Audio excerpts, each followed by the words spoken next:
290, 291, 292, 293, 294, 295, 296, 297, 298, 299, 300. The time has come for all of us to gather together and commemorate this very special moment. Two people, two different personalities, one passion, one love, one adulation for what they do. The wait is over. Stay right where you are, because it's time for a little Ronnie and a little JJ. This is Take Two. Welcome to episode number 300. Starting Take Two in 3, 2, 1, go!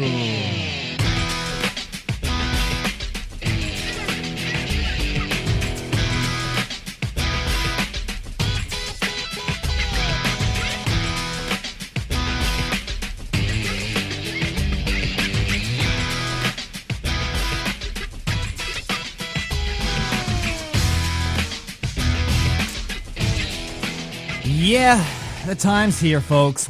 Welcome to Take Two, right here on the Voices on the Net Network. Thank you all for taking the time to join Ronnie and I for our 300th episode show. We're glad to be here, as always. Hey, Ronnie, how are you? Oh, wow. I am so excited to be here. Me too. 300. Absolutely. It's spectacular to be here. Glad to have everybody taking the time to join us. We have such a great program for each and every one of you. And really, to be honest with you, we'll get into the whole, did it fly or did it kind of creep? Because I remember back 10 episodes ago, we were going, well, when we reached the 300th show, we're going to say, oh, this flew. It went quick. It was like, nah, it didn't creep. But we'll check all of that out. Of course, we're not going to forget about the fact that Ronnie is going to announce the episode number. Kind of already did, but we will get that out. We don't want to forget that. But we will get into all of the good stuff. We have a lot, like I stated before, to talk about. Before we get into everything, if all of you tuned in right now would be so kind, as the great listeners, please visit www.vonthenet.com. That's right, the Voices on the Net Network's website, where you, the listeners, will be able to find more information regarding the Voices on the Net Network. That is right. If you want to check out more information, go up to the top of the website.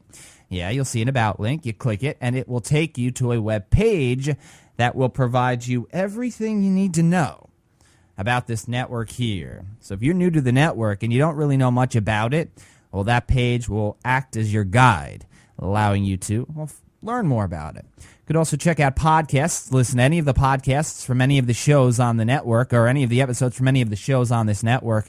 They're all there, so if you have missed any of the programs, I highly recommend you check out the podcasts, as you can download them, put them on your MP3 player, listen to them right on the website, iTunes, wherever. They're all there for you. You could also check out articles, my blog, plenty of content, all at www.vonthenet.com. So, Ronnie, yeah, it's a special show leading up to this. Of course, the last 10 shows leading up to this program, we've been anticipating this, as we do every show, but these are special because they're milestones, and we are at yet another major milestone. It's a great program, but you have something to do for us, so why don't you reach into that envelope over there, pull out one of those cards, hopefully it's the right one, and read us what episode we are at, Ronnie. Oh, wow. I could not wait to say this one, JJ. Episode 300. There you have it, episode number 300. Like the movie, you know what I mean. But the fact is, 300 episodes later, and we're still here. And it's pretty spectacular. It really is. It's, to be able to say, oh, yeah, I'm here 300 episodes later. We're here, 300 episodes later. And you go back to some of the earlier episodes where, well, we were just starting and we were wondering just how far we were going to go. if we were to go back to, say the 10th episode or the first major milestone, which was the 10th episode, and you were to ask yourself, would we be here 300 episodes later, or say, 250 or 300 episodes? That's way off from now. We're here. So, you get that butterflies in your stomach and so forth. I mean, it's not the nervousness because, I don't get nervous before shows. It's just, you don't. You do it, it's an everyday thing. So you don't get nervous, but you get the butterflies. It's the anticipation. You really want to be the best. I don't like to disappoint. I don't like to disappoint anybody. And I try to do my best each and every show. And I know you do as well. So you don't want to disappoint the listeners. You don't want to disappoint yourselves either. You know what I mean? You don't. You feel that? Do you feel that way in a way? Do you understand what I'm saying? Yeah, you don't want to let anybody down because you don't, we put our heart and soul into this. Right. So we give them the best. We really do. And it's all for the listeners. It really is. We get thousands of downloads every week on the website. Thousands of people download our that's where a majority of our listens come from. I mean, the majority is not the live people. They get to catch a firsthand look, but that's really a behind-the-scenes look into the shows. The podcasts are the real deal. Not that this isn't the real deal, the live show as we speak now, but the podcast's all edited, produced. That's what the main focus is. The podcasts, in other words. So, that's where the majority of our audience comes from. So, it's just you don't want to disappoint. It's important to put on a good show. That's what we're going to do each and every episode. Sometimes it may be a little less than what we can possibly muster, but I'll tell you right now, I'm going to give it my all as much as I can each and every show. I mean, I did a show where my vocals were shot. Still got through the show. Did. And we did an hour-and-a-half show, let alone, my vocals being shot. But this is the 300th episode show, and we are absolutely glad to be here. I've said it about 50 times already. I'll say it again. We have so much planned for this episode. You're going to wonder, is this show ever going to end? Seriously, we've got a lot coming up for you. You don't want to go anywhere. As a matter of fact, let your neighbors know. Let everybody you know, let everybody you don't know that the show has started, and we're here to deliver you the absolute best. But yeah, did it creep for you, Ronnie? Did it creep for you at all? Leading up to this, or did it go very quick for you? Oh gosh, it went pretty fast until the last 10. Well, that's because I was seeing 300. It was like, we're gonna make 300. Because remember back on episode 50, we were discussing this. That 100 was way out of bounds. Right. 300 wasn't even in the picture. Right. And here we are. So yeah, it did take a while, of course, time wise, but it didn't seem like it took that long. Like we haven't really been on the air that long when you think about how long we've been on versus here we are. No, I mean, seems odd. Well, we do a show again. Normally, we've been doing the show for how long up until this point? Over about a year and a half and change, maybe, I guess, on average. We've done 300 well, this is our 300th show. Normally, I guess if you were to average it out, if you were to take every show out there that's at their 300th episode, a majority of them would definitely be at least double what we're at in terms of time. Absolutely. I mean, you bring up a good point. 300 episodes in a year and a half. That seems kind of unrealistic. 300 episodes in a year and a half. How many shows do you do? We do them every day. Monday, Tuesday, Wednesday, Thursday, and Friday. We do them every single weekday. So that's why they add up quick. Many shows once a week, maybe a couple of times a week. Maybe 2 times on the weekend, you know what I mean? And then, takes them a while to add up the episodes. Here, we do them every weekday. So, yeah, it's going to add up very quickly. However, regardless of whether it adds up quickly or not, a year and a half and change, a year and a half plus, 3.5 episodes, or 300 episodes later, that's a feat in itself. That's an accomplishment.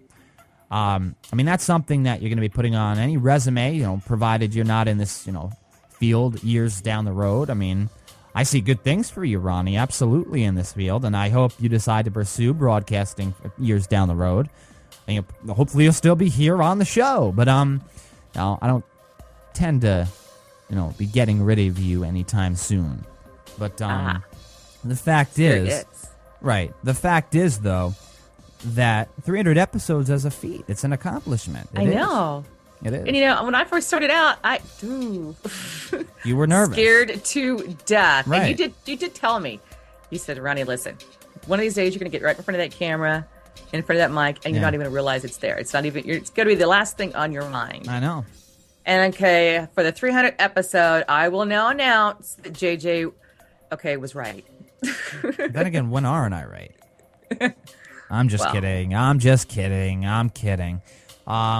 But yeah, would you say, though, Ronnie, 300 episodes later before the show, do you still get the pre-show jitters, or have they totally gone away now that you've been doing it? They've gone away. Yeah. I mean, it's, how people get, I get emails from people that want to get into this industry. They want to start a show. They want to do this, but they're nervous because whenever they get in front of a camera or a microphone, they tense up. They forget things. Listen, this is something that if you get in front of a microphone, you have to, once you get in front of a microphone, you'll understand exactly what I'm talking about. Because if there's people listening, it's different than just sitting, in a room alone and talking to nobody. It's different. You get in front of people, you could tense up. It's how your body reacts to pressure. So I get a lot of emails from, how don't you get nervous? You seem so calm on the air, so forth. After 300 episodes, it's like an everyday thing. It is literally an everyday thing. You don't get nervous. You don't. You just kind of go. It's the same old for us. So after time, normally the butterflies go away. They should go away.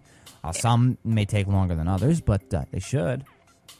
Well, I gradually kind of got into, the first 50 episodes. Okay, first 49 episodes, it was just Mike and Mike only. Yeah. Then, of course, when I went to New Jersey, then it was in front of the camera. That was a little nerve-wracking for me because I've not been in front of a camera. That was the very first time, yeah.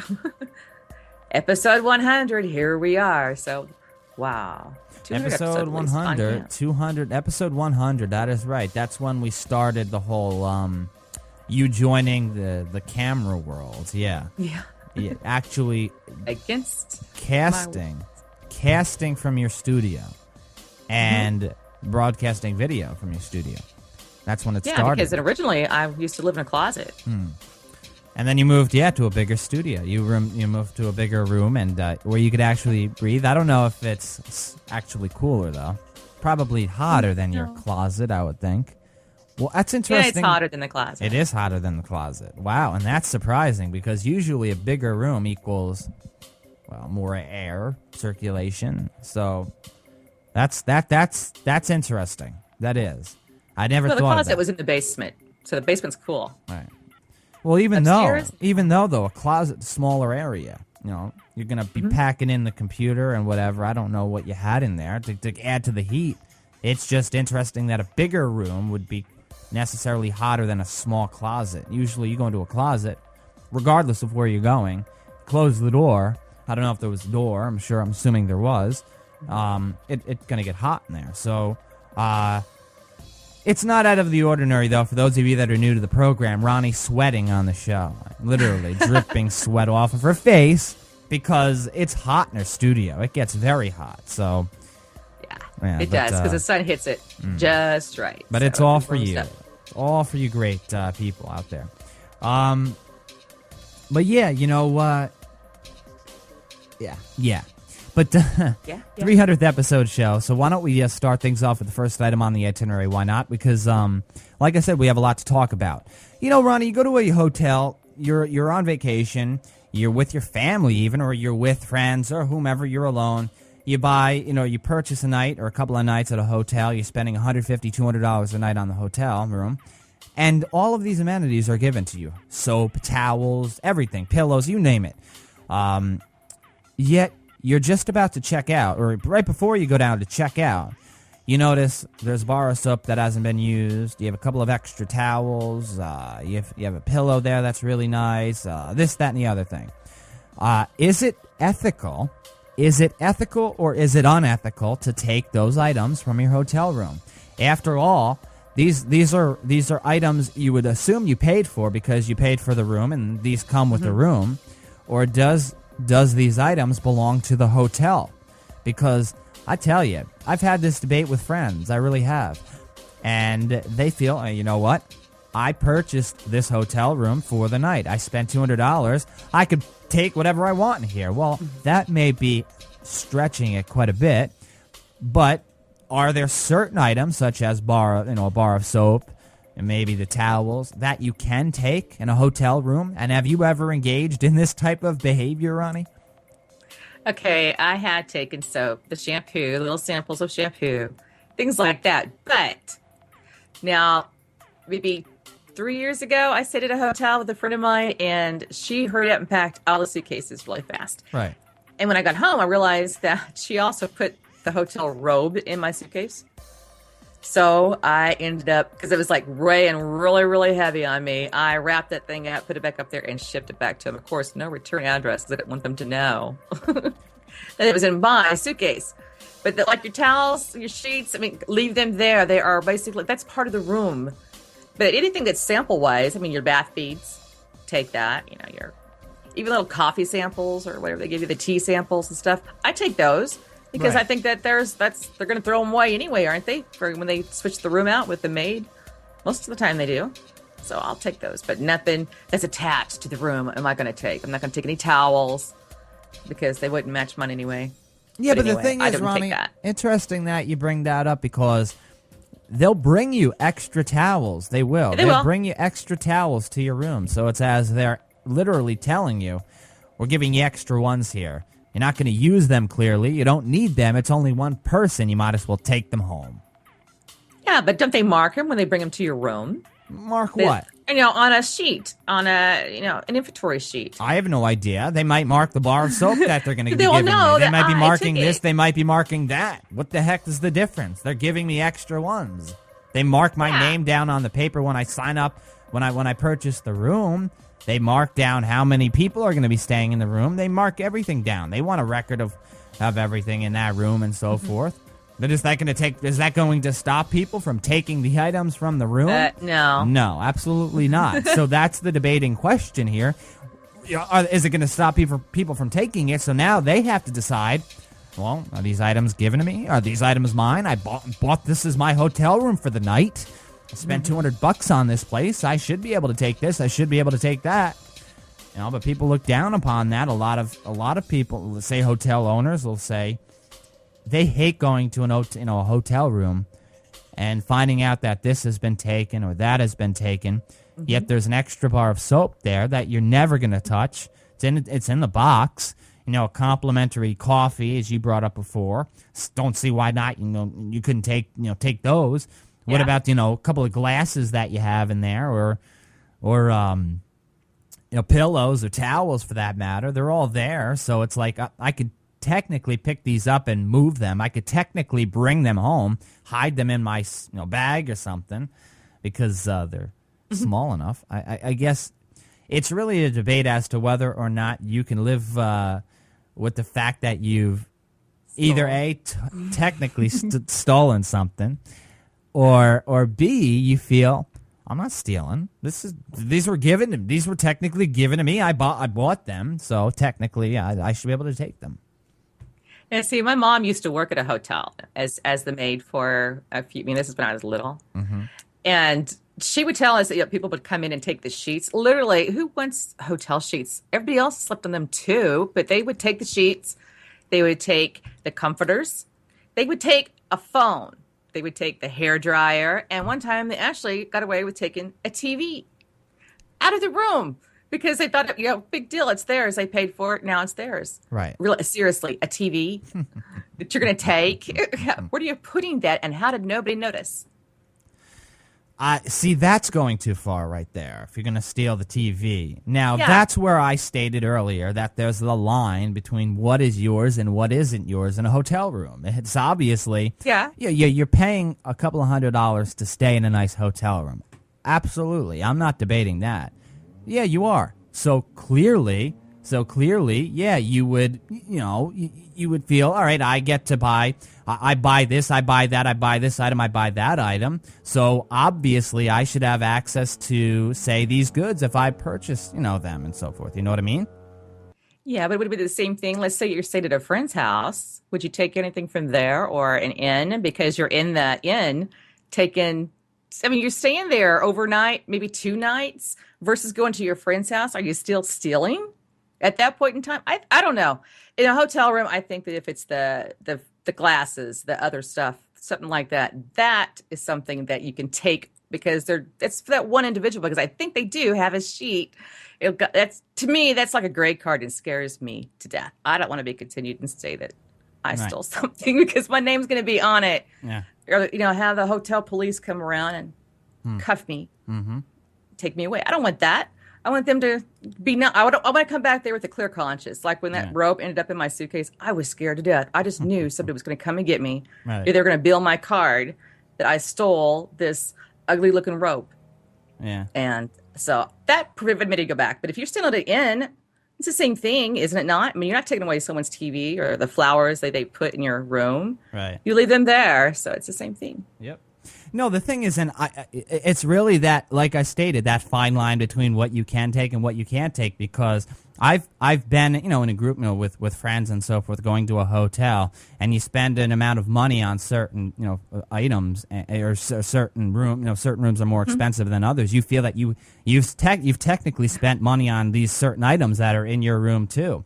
Now, again, the line, you're not going to take the TV because that's technically part of the room. But the bar of soap is that really part of the room, or is it part of the amenities that are, say, up for grabs, in other words? Because you can make your own judgment call as to whether or not you want to take them or not. Mm-hmm. You make a judgment call. This is a bar of soap that I haven't used yet. I spent money on this hotel room. Are they going to take this bar of soap and throw it out, or are they going to reissue it to the next person that's going to stay here? Or say you used one of the bar of soaps. You say you may have used one of the bar of soaps. You didn't use much of it. It's your body. Are they going to throw that bar of soap out? Yeah, they're not going to reissue it to another person. So clearly you make that judgment call there. I think it's okay to take that bar of soap. So you know what I mean? If there's certain things that you can use, and that includes towels, in my opinion. You're using a towel, you're going to use it, you're going to wash yourself with it. Mm-hmm. Technically, they can wash it, but still, are they going to reissue it to the next room? Probably, more so than a soap, but you're still using it, so why shouldn't somebody take it? You know what I mean? It's if you can use it, where is that line drawn between using an item, taking it, versus an item that's attached to the room, like a TV, or the mirror? Some people would go quite far lengths to, I guess, take certain items. But the rugs, I've even had people taking rugs from the hotel room. I can imagine. Why? I don't know. Why it would be Motel 8? You put that in your bathroom? No. But they have even coat hangers. Coat hangers are there for your needs. But they will take the coat hangers knowing full well that they're not going to attach on yours because there's nothing else. There's no hook on them anymore. There really is no hook on them because it just kind of sinks in there. But they'll take a hanger, for crying out loud. Mm-hmm. So the next time that you get it, no wonder hotels are expensive. Right. They're having to replace a TV. I mean, who steals a hotel telephone? It has the front desk number on there. It's all push buttons. It's not, technology up in our area. True. But I guess it would depend on the hotel you're staying at, in other words. Because if the hotel's really nice, I'm sure there are some fairly nice items in that hotel room. I mean, if you're going to stay at some cheap $40 a night hotel, how nice are the items there? But what's interesting about it is we're basing this discussion off of an interesting article on WTSP.com. It's titled, "What the Rich Love to Steal from Hotel Rooms." Yeah, seriously. According to the August issue of Town and Country magazine, which covers the comings, goings, and doings of the rich or wannabe affluent, it's, soap. Yeah. Not just any old bars of soap, but the nice brands from the nice hotels. Yeah, rich people love to steal soap from hotel rooms. Is that surprising to you because they're rich and they have money and they can afford anything they want, yet they steal these bars of soap anyway? Do you think it's the thrill? I think it's the thrill of taking something, because part of stealing something for anybody, whether you're rich, poor, or whatever, the thrill is associated with it. It's the act of getting away with it. Right, exactly. You've gotten away with something that is unethical and nobody caught you. I think, well, not only that, but there's a lot of rich people that are frugal, that want to keep the money, and it's owed to them. So therefore it is theirs. I mean, what are they going to do? Charge them on their credit card? They're not losing anything. I mean, if they're going to lose something, they would steal something really, really huge, like cars. You don't see them doing that. But things like this, they would. I mean, I remember our mom would sit there and tell us that they would have these toiletries design units that were on the walls, literally on the walls, and they'd be gone. Or the big pictures that they would hang on the wall above your bed, gone. They would have, you had a choice of having these certain drinks in your room, and they would put it into a locked cabinet. And then if you took one out of there, of course you were charged like water, $4 a bottle if you took it, because they would have to replace it. But they would take everything out of there knowing full well that their car was going to be charged anyway, because she worked at a very fancy hotel that left her lots of tips. But the stuff she would find, or the stuff that she would find that they'd taken, was just completely off the wall. I couldn't believe, what are you going to do with this sofa-sized painting, and what suitcase are you putting it in? No one's paying attention to you. Right. Absolutely. No, it's just, it was interesting to read that in this article that the rich, they tend to steal not any bar of soap, but rich bars of soap. Really. Now, then again, a rich person's not going to stay at some $40 a night hotel either. They're going to stay at some $250 a night hotel. You know what I mean? Yeah. So Lohan out of there. They're going to steal any bar of soap. It's going to be from a really nice hotel room. So that's just that's going to be the way it is. And what do you think they do when Lohan shows up? Yeah. Hide everything? Yeah, I hear you. Absolutely. Yeah. I don't really stay at the big expensive ones, but the ones that I do stay in, I still don't steal. I'll take the soap, though, because I know I've paid for it. They're not going to give it to somebody else. I hope they don't give it to somebody else. That would be disgusting, because that means I am using somebody else's stuff. That's why I always carry Lysol. I am the Lysol queen. I hate that so bad, so bad. But, when you go into different types of hotels, as I know that when I stayed in Vegas, they do give you the amenities, and they say, hey, take this, take that. This is yours. This is yours. Absolutely. And they put it in actually a little basket. But they will tell you, take those towels, you take that those sheets or anything else. You're charged $25 for that room and everything that you've taken. Now, somebody in the chat says that they will bill your credit card after they find out. Obviously, I'm sure they will find out, because all they have to do is take an inventory of the items in the hotel room, and then they can find out. But that's I can't remember. Well, actually, yeah, I do remember. There was one hotel that I did stay in, and somebody did take a few items. They didn't bill us, so that's interesting that that's brought up. Because if that's the case, then clearly none of the items in a hotel room are actually yours, even if you do pay for the room. The bars of soap, I don't see the big deal. I don't. Neither. I don't. I mean, if you're the one using the bar of soap, if you're the one that's going to be using it one time, they're not going to reissue it to another room. So you might as well take it if it's a good bar of soap. So.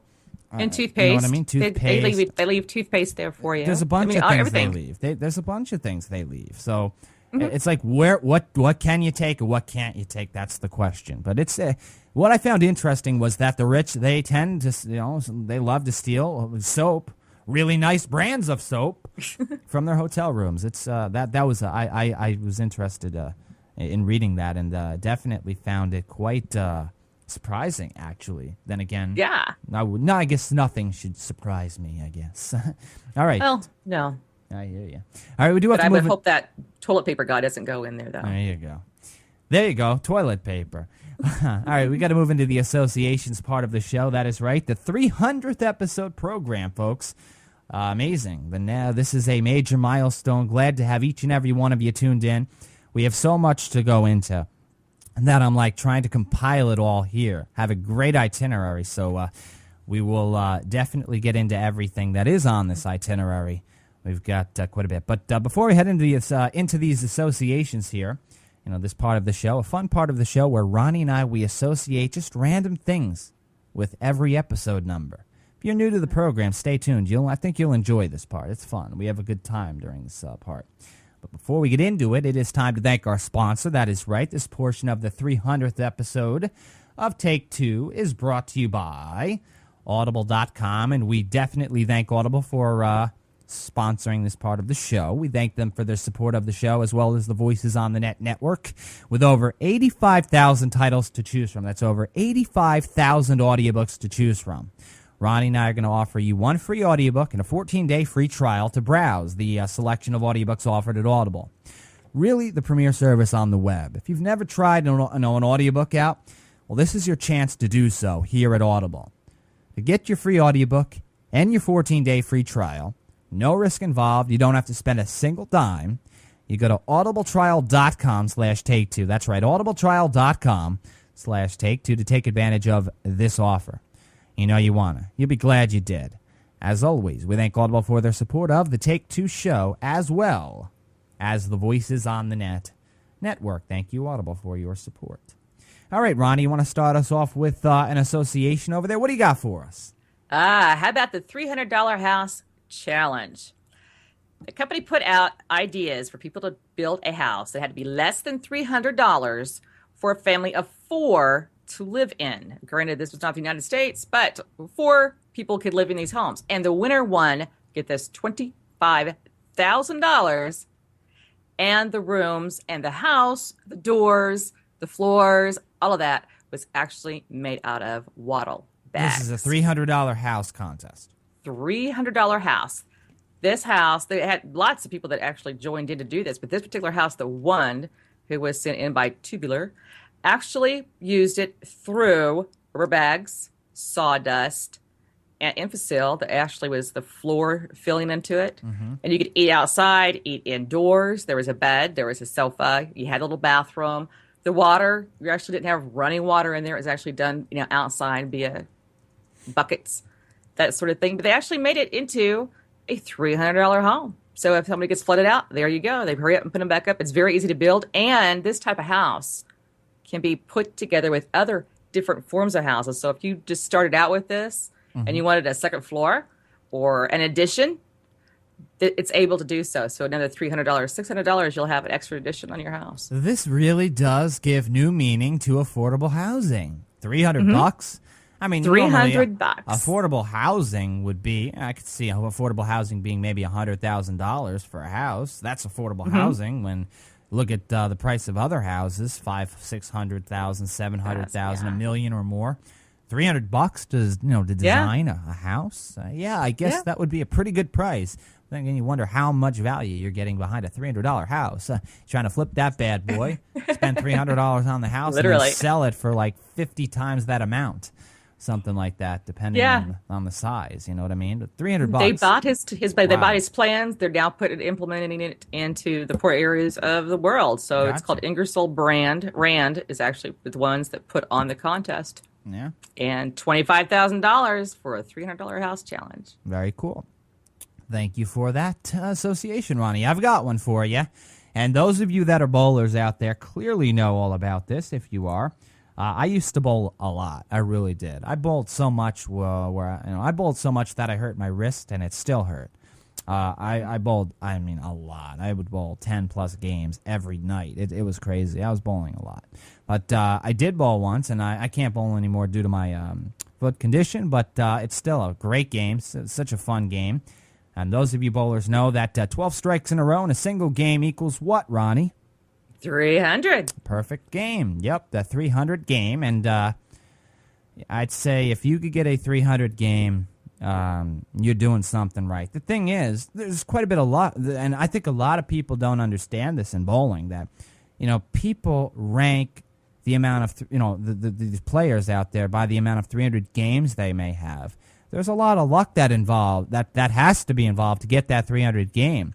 You rank them based on their average more than the amount of 300 games. It's like, all right, yeah, you have your trophies on the amount of 300 games you've had. Oh, you got your first 300 game. You got 10 300 games, so you get a trophy for that. You get an award, a plaque, whatever. All right, fine, that's great. You could joke about it. You could talk about it over dinner. But you know what? Don't rank somebody over the 300 games they have. Rank them over the average, because would you rather have somebody that maybe averages 170 but has had one 300 game, or somebody that has an average of 220 but has never had a 300 game ever in their life? I'd take the guy that has a 220 average but may have a high game of 278 versus the guy that has a 160 average but has had a 300 or a couple of 300 games in their life. There's a bit of luck that is involved. Of course, there's a lot of luck involved, too, to get that 300 game. But I used to bowl, but I never did receive a 300. Neither have I. The boards just weren't in the cards for me. My high game is, what's my high game? My high game is a 289. That's my high game. Wow. Yeah, my average is 160. And my average was 190, 194 was my average back when I bowled in the junior majors. So, yeah. But bowling is a fun game. It really is. It is fun. It's great. And if you bowl, you know exactly what I'm talking about. But we do have to move into the funny law portion of the show. So what do you have for us? You have a funny law, a law of some sort before moving into your stamp, Ronnie? Yes, I do. In Nevada, the law is 411A, subsection 300, Article 2. And in Nevada, this is unreal. It is illegal for anybody, to have sex without a condom. So I guess, from my understanding of this law, none of the children that are born in Nevada were conceived in Nevada. They were conceived across the state line. Well, apparently so, if that's the case, if you have sex with... case. But I just, see, some of these laws are so... Now, I understand, clearly, if somebody's pregnant, you know that they had sex without a condom. It's obvious. They didn't use protection because, well, unless it broke. But clearly they're against contraception. Clearly they're against reproduction. Clearly they're against sex. Yeah, this is Nevada, though. You have Reno. I mean, the bunny ranch is there, and they're worried about other people. I mean, a little bit odd for a law. I mean, they're for clearly they're for contraception. I meant that. I just noted. I said they're against it. No, they're for it, but they're against reproduction and sex. But I just want to know who comes up with these ideas, who comes up with these laws. Somebody who was not having sex. Clearly, he didn't get a lot when he was either younger, or when he created this law, he was either a virgin or he just did not get much, or maybe the only sex that he's had was he paid for. I don't know. Or he got in a fight with the vending machine in the men's bathroom. I don't know. Or that. Clearly, an odd law.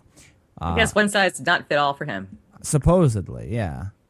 But thank you, Ronnie. We're always looking forward to what you have to say during your funny law section, whatever you want to call it. But we do have to move into Ronnie's stamp of reparation. That's right. Ronnie has quite a bit to say, I'm sure, and we look forward to what she has to say. So you want to start us off with your stamp of reparation, Ronnie?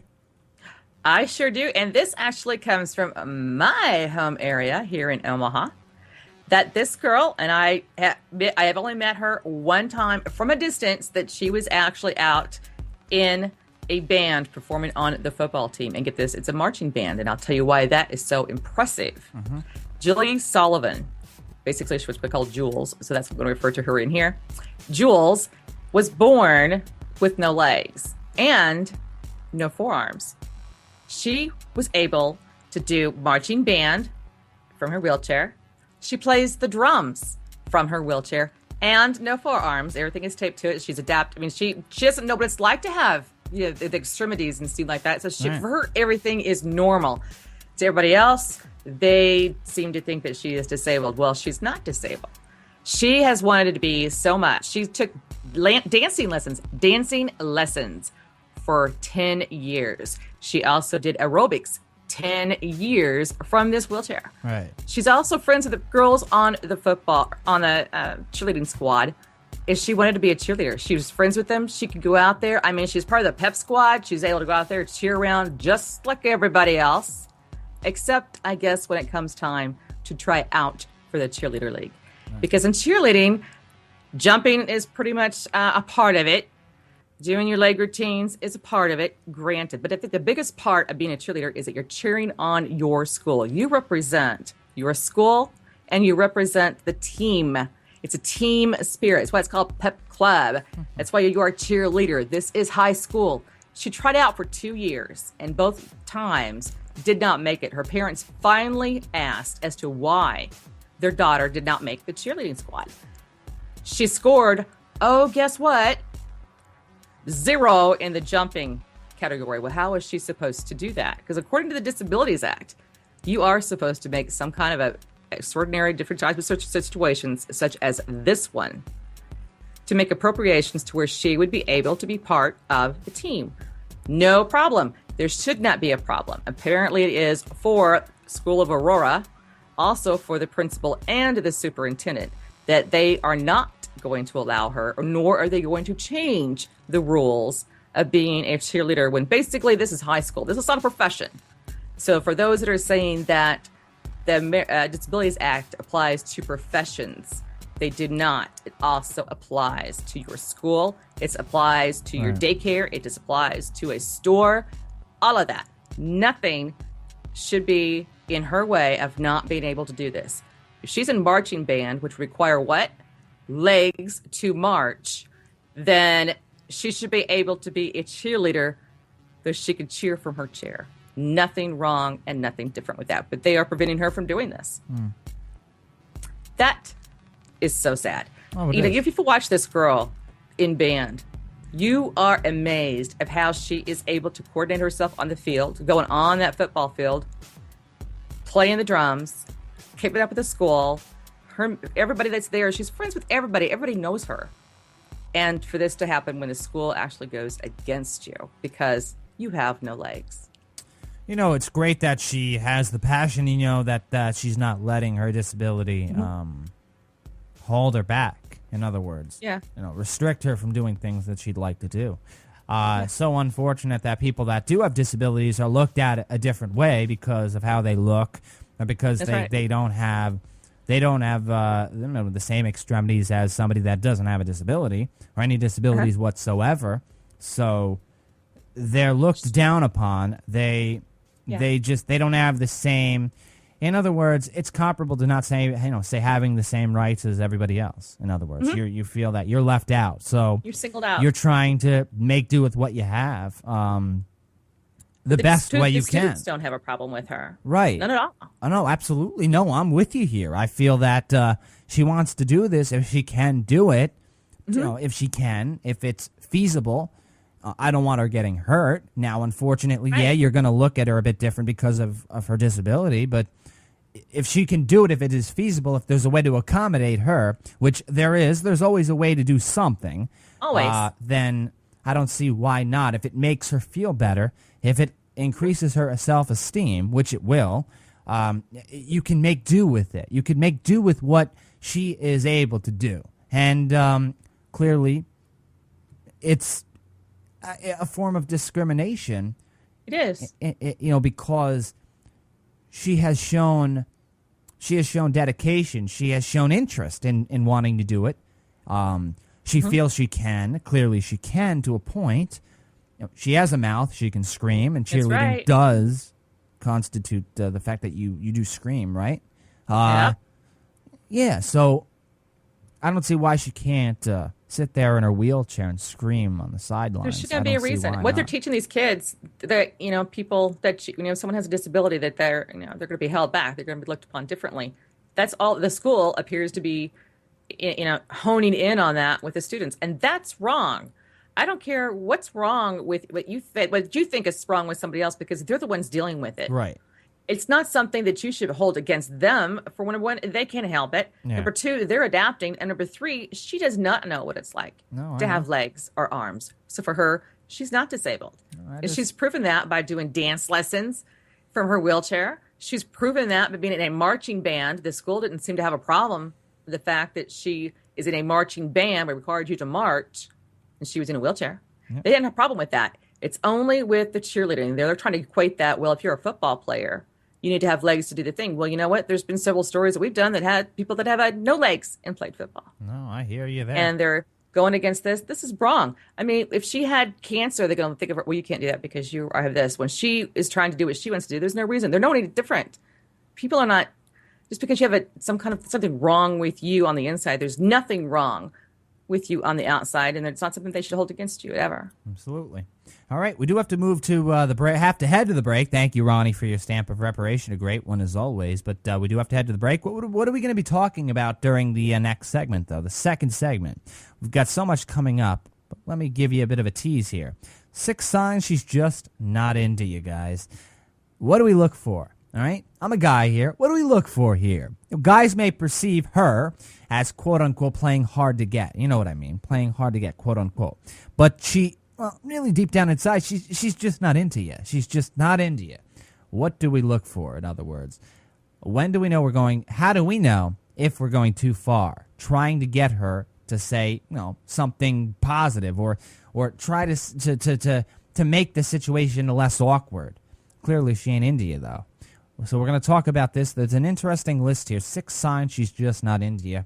Ronnie and I are going to be talking about this. Going to have some fun with this one, as well as just how heavy is too heavy. Should obese children be taken away from their families? Should they be taken away from their parents?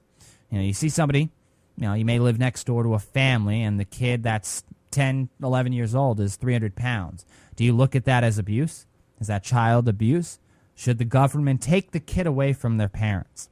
We're going to talk about this one. This one's going to be quite interesting. Can't wait to hear what Ronnie has to say about this one. So we still have quite a bit coming up on this 300th episode of the show. You know you don't want to go anywhere. Ronnie and I return right after the break, so stay tuned.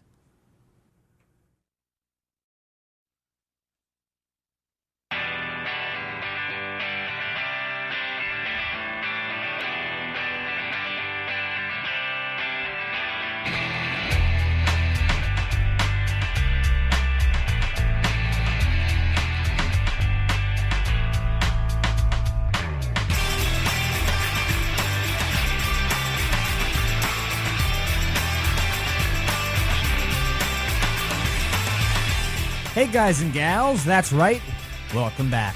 We're here, Ronnie and I, the second segment of this 300th episode show. It's pretty spectacular, I know. We're still getting over the astonishment, as a matter of fact, that we're here to do this for you. To be able to give you a 300th episode is an amazing feeling, and we thank all of you for your generous support every single episode, those of you that tune in. But we have quite a bit to talk about. That is right. We're going to be going into 6 signs. We're going to base the discussion off of an article that goes into 6 signs she's just not into you. As a guy, I can go into this, but we'll get the other side. Ronnie will be able to give her the female point of view of it. What are some of the signs that she just is not into you? Yeah, we're going to also talk about this here. Should obese children, should they be taken away from their parents? Is it a form of child abuse? Also, your blast from the past coming up at the end of the program. So quite a bit coming up. You don't want to go anywhere. Believe Ronnie and I when we tell you that. But before we get into everything, if all of you tuned in right now would be so kind as the great listeners, would you please visit www.theonthenet.com. That's right, the Voices on the Net Network's website, where you, the great listeners, will be able to find more information regarding this network here, the Voices on the Net Network. To check that information out, go up to the top of the website. Click the About link. It will take you to a web page providing you everything you need to know about this network, and in thorough detail. Really a great guide for those of you that are new to the network. You don't know much about it. It'll allow you to learn more about this. You can also check out podcasts of any of the episodes from any of the shows, and they're all available on demand for and at your very own convenience. You can also check out my blog, articles, plenty of content, all at www.theonthenet.com. All right, Ronnie. Welcome back. Welcome back to the 300th show. 300. Yeah, I know. I get right? goosebumps every time you say 300. I know, 300. Yes. I love it. I love it. But yeah, get this. I'm a guy. You're a gal. Yeah. We know that. We know that much. So we could actually get both sides. To this. I don't know if you've ever engaged in this type of behavior, or had this type of experience, where you just weren't into a certain guy and they thought you were, so they were acting as if they were, but you weren't into them. You weren't giving them either good enough signs that you weren't into them, or they really were trying too hard. But talking about certain things to look for, that she's just not into you, that the girl is just not into you. What are some of the signs that she isn't into you? You know, so many guys will be out on a date. It's a first date. And they're talking some more. They're complimenting her. They're trying to get under her, into her mind. They're trying to figure out a way to get past the force field she has up, because she's deflecting everything, but she's kind of playing along in a way. And believe me, actually, I've had this happen to me before, where I'm trying to talk to the girl, and she's just deflecting some more. I feel like she's playing hard to get, but really, clearly, she's not into me. Although I don't want that to be the case. I want even though it's a challenge, I want to be able to get past that force field. As the opposite side, though, when somebody's doing that, what do you do, in other words, to just can it, to say, listen, I'm severing the ties, that's it, I'm not going to do this anymore? Or does any guy necessarily have a chance with you? Or is there something else you look for, in the opposite, in the male, that's trying to get under your skin, trying to get past that force field? In other words, get into your mind to try and get you to like him. Try to get him to like me. Yeah. Or be like them. Well, if they're not into you, usually, I guess no would be an appropriate response. But if you're on the phone and you're on a date and they're on the phone talking to somebody else, or they're telling you look at that person, you'd be great to ask that person out. Something to get it away from you, you would. But if I was into the guy, but I didn't want the guy to know that I was into him, I would play the hard to get mode. That's usually my MO, is the hard to get place. And a lot of women do that. We want the guy to chase us, to work harder. Yeah, but if you want the prize, you gotta work harder. We're talking about females that are not into guys, in other words. They're not into them. Well, so why would you play hard to get if you're not into them? Just for attention, maybe. But that's wrong in every way, shape, or form. I mean, you're leading the guy on. You're out on a first date. You're not into the guy, yet you're playing hard to get. He thinks you're into him, but you're not. So why do that? Why punish the guy who clearly is doing everything in his power to get into your mind, to care for you? I mean, what's the point? What is the point? I don't know. Some women just like the fact that there is a guy out there that likes them, or just to have that, look at the guys that are after me type mentality. Women do that. I don't know why it is. It's almost like, a charm bracelet. You're adding more guys to the list, even though you're not interested in them, but you don't want them. You want to be friends with them, but not actually be with them. That's so wrong. I know it's wrong. But women out there will do that. They want, it's the prize. It's how many notches can you get in your belt? Mm-hmm. But if it's really a true woman that's going to sit out there that does not have any feelings for this guy, she's going to tell. I would hope she would tell him. But if not, if she's on the phone, she's going to the bathroom a lot without you. She is telling you to go out with some other girl, especially if she hooks you up with her sister. Watch out. There's something seriously wrong here. Or she just ups and leaves you, just goes off and talks to somebody else, talks to another guy in the room, and you're sitting right there. That's a pretty good hint. She's not really into you. So have you ever engaged in these fallacious schemes, Ronnie? No, I haven't. Because usually I don't. I like the chase factor, that someone will chase after me, but I have not sat there and played catch me if you can, but I really don't want you type thing. Yeah. Because I've had that played against me. So I wouldn't do that personally. But I do have my own ways as far as if I like a guy, what I will do. But I never tell him. But a lot of women out there just play that charm bracelet thing. That, hey, this is guy's after me. Look at him. Look what I can make him do. He's a puppet. So guys, listen, and I'm sure you know exactly what I'm talking about, where you're taking the girl out on a first date. And maybe you met her on a dating site. You've never met her, so you're meeting her for the first time. You go out to eat. You're talking to her. She's talking to you, but she's not into you. You don't know that, so you continue to talk to her. You try to get into her mind. You try to be affectionate. In other words, you try to get to the next step. In that conversation, but it's not going anywhere. She's deflecting. She'll get up every now and then. Ronnie brought that up. She goes, she'll go to the bathroom. And she'll talk on the phone. She'll deflect any way she can. And there are signs that you should look for in this case just to minimize the damage that's going to be done to your emotions, because it's going to hurt. It's going to hurt because the future is really the inevitable. It's going to occur because she's not into you. So you don't think it yet, but you're going to find out soon enough, because she may hug you right before you leave. She might even, she might even go the distance, and she might even give you a peck on the cheek just to get rid of you. And then she'll never call you, or you'll never talk to her again. You'll try to message her, you'll try to email her, you try to call her, she won't answer you. Then you'll find out she's not into you. So she led you on all that time, trying to maybe give you signs, but she didn't do a good job at that. You're perceiving her of liking you or being, she's just shy. It's a first date. I don't know.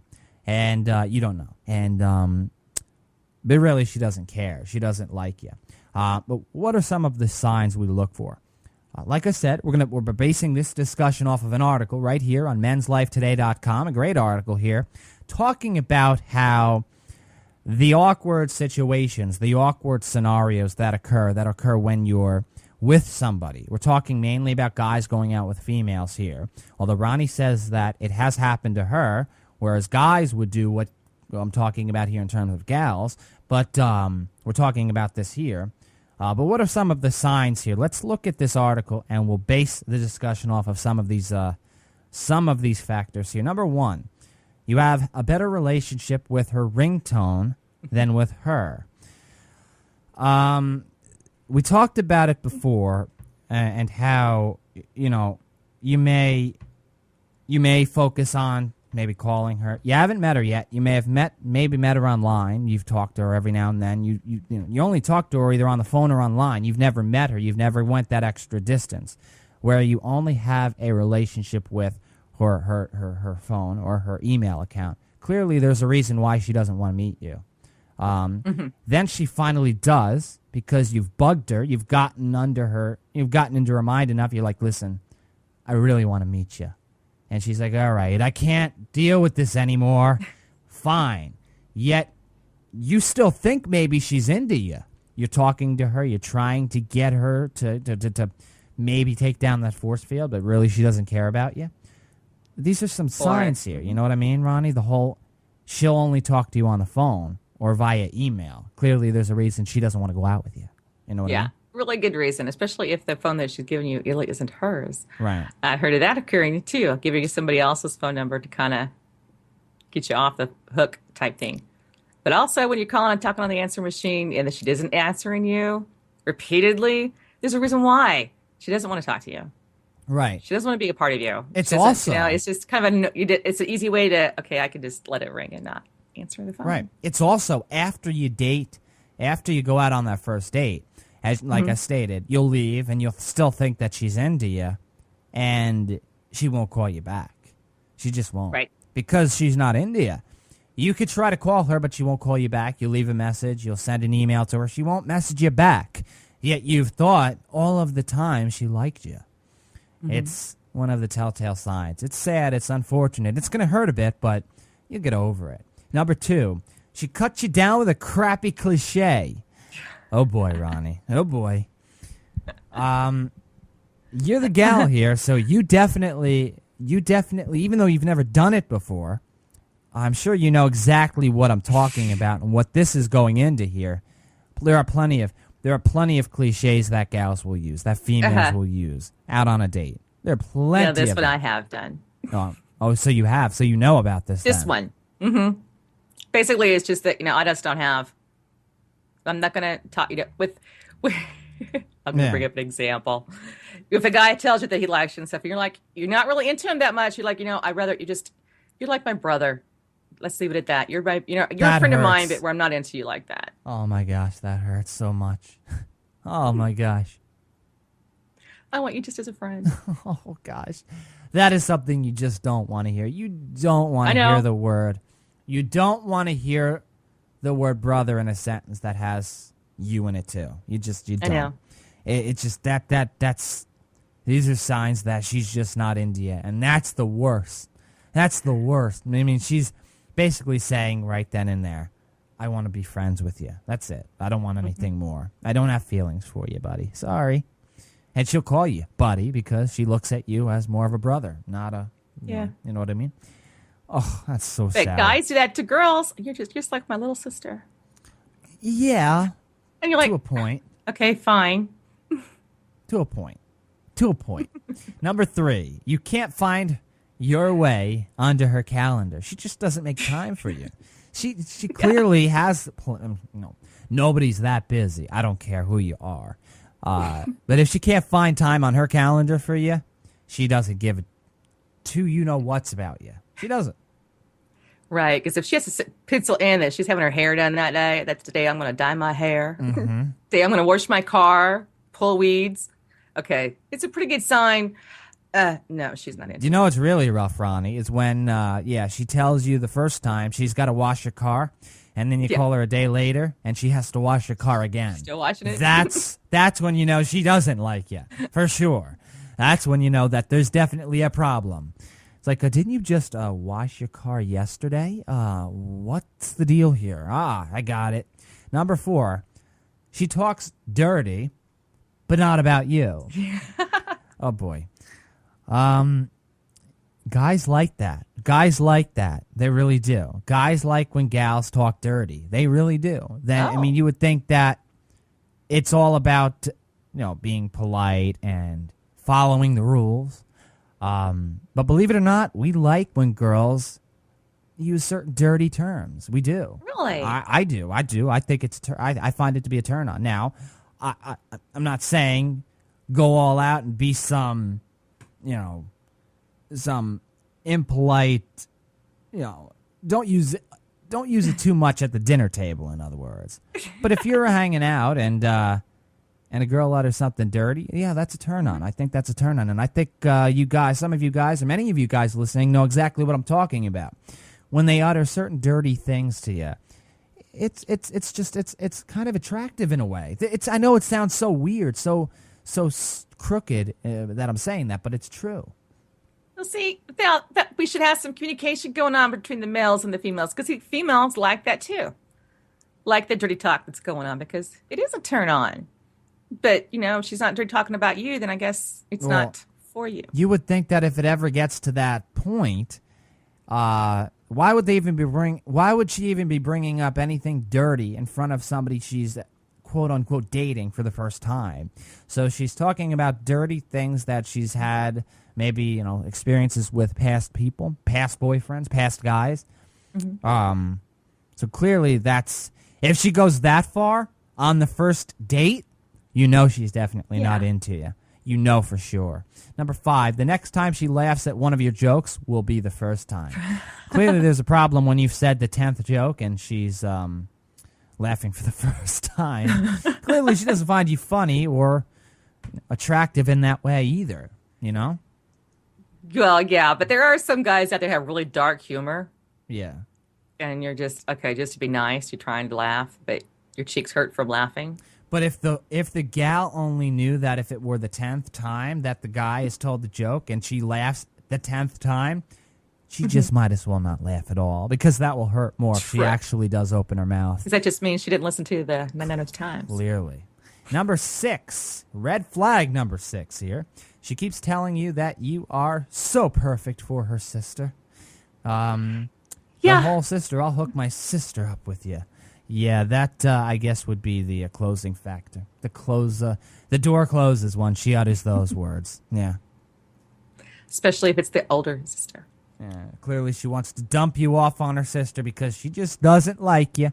But the thing is, guys, and I've said numerous times this segment, It's happened to me before, where I'll be sitting there thinking the girl really likes me, and I'll get home, I'll call her maybe, the next day, and she won't get back to me, and it's sour, it hurts. You actually thought she liked you. You thought maybe she was leading you on. She didn't show you any of the signs that you picked up on, and believe it or not, it's a lot harder to pick up on them when up until that moment you were talking for a couple of months online via the phone. She seemed very interested in you, but one look at you, real life, and she just totally turned her stomach. And that's unfortunate. She sees your pictures. Unfortunately, pictures really don't do many people much justice, though, unfortunately. And I know it's so sad to say that, but it really is true, guys. They really don't. They can see you. You can look at so many pictures, but how many times have you looked at a picture and then looked at somebody in real life, person to person, and they've looked totally different? So, yeah, sour feeling. You get over it, but it is a sour feeling inside. But there's signs you can tell that she's into you, though. I mean, if she's giving some cutesy words, cutesy pets names, or believe it or not, Ronnie, I'm gonna totally combat what you just stated there, and I'm gonna say that's not necessarily true, because you could be talking to her, she could be using the cutesy. Believe me, there was one instance I was involved with, one girl. I was really into her. I met her. Where was this? I think this is my friend that had told her about me. We had never met. We had talked for a month. And then we finally met. And it all led up to the fact that she just was not into me once we met. And she was saying the cutesy terms. She was using the cutesy terms. She was, it all led up to what I had hoped would be a relationship. And it didn't. It turned into nothing. So yeah, that could even happen if you meet somebody and she's using the cutesy terms, you probably have a better chance. But if you haven't met her yet, believe me, that could be the case, and she still doesn't necessarily have to be into you come time to meet. I'm telling you. Well, see, maybe people just need to start saying, hey, pull down the barriers and go for it instead of putting everybody on the leash. Be honest. I know it's a tough thing to do, though. It's tough because if being honest means that you're going to get hurt. Right. I don't like that part either.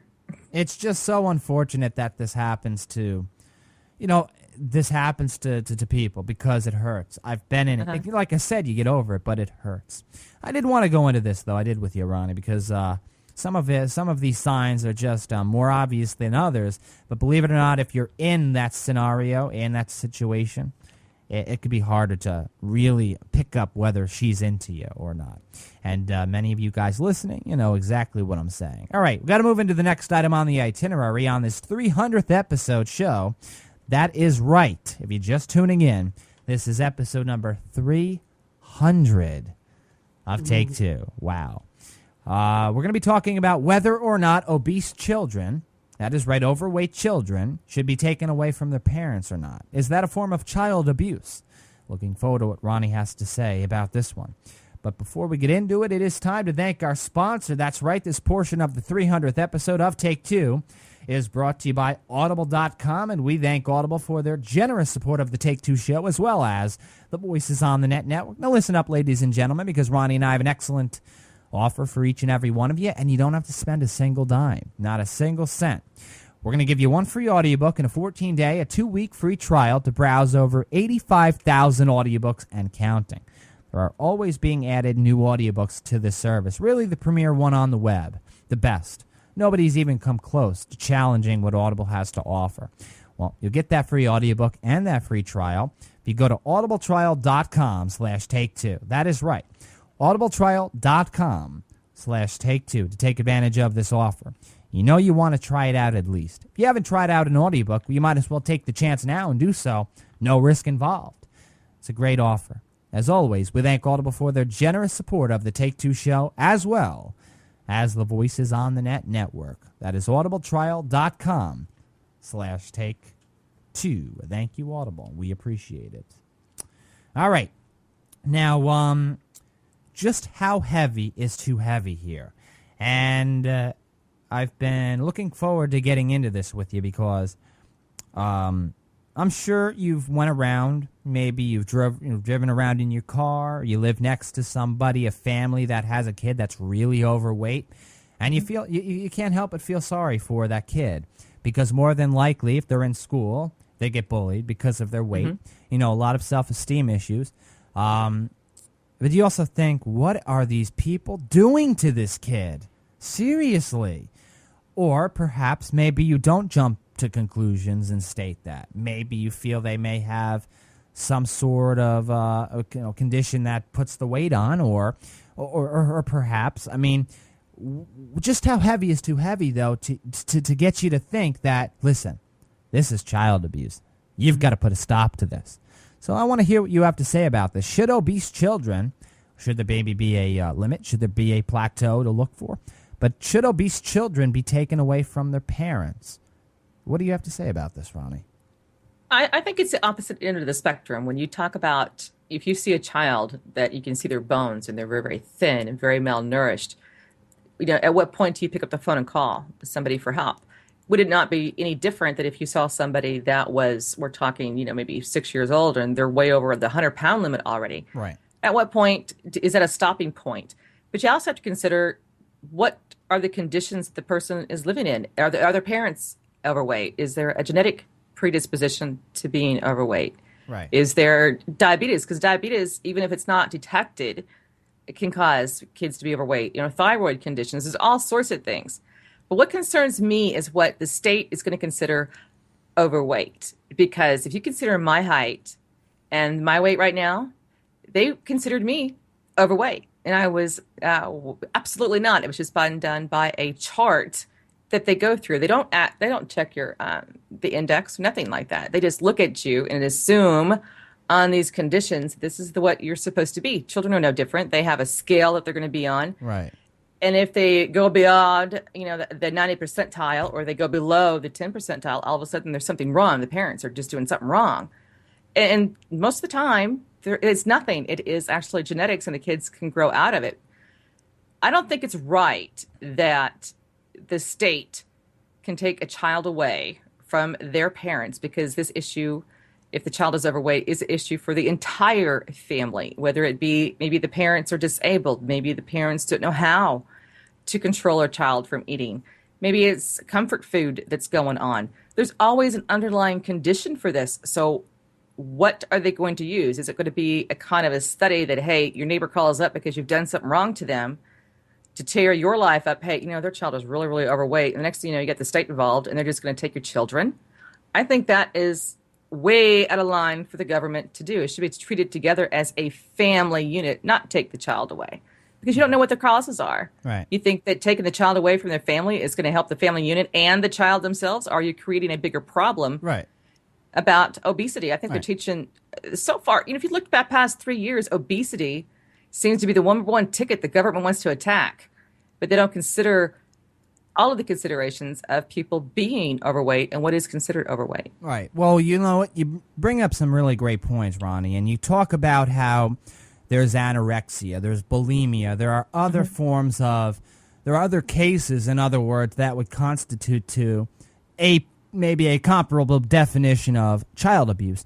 If somebody's under the age of 18 and they're still living with their parents, that the parents aren't doing anything whatsoever to combat the problem that these children are that their children are going through. Why aren't they doing anything about it? So is there a plateau? Is there a line that has to be drawn that if you notice something, you're sticking your beak in, but you live next door to the people, you see what's going on, clearly there's something going on. Do you call somebody, in other words, to take control? Because if they don't, the parents don't take control, or anybody doesn't take control for that matter, the child is going to get sick to the point where they may get too sick, unfortunately. And, it just, where is that line drawn? Right. And this is where I come in and add my 2 cents, because if you take a child away from their parents, regardless of whether maybe the parents are not doing their jobs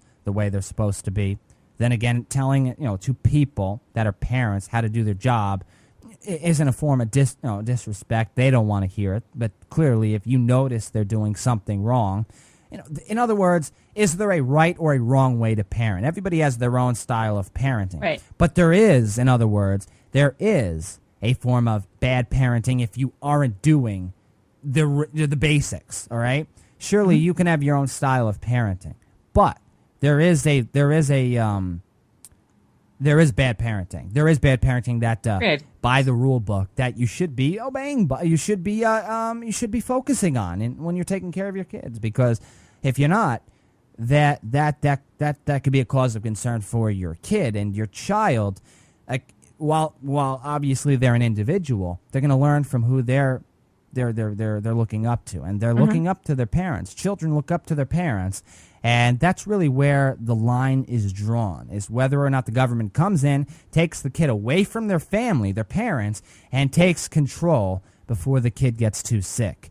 Because if you take a kid away from the parents, I didn't state this before, let me state it now. You take a kid that even if the parents are not doing their job the way you may feel they should be doing their job, the child can be traumatized from taking them out of their house. So what do? Well, you help the situation rather than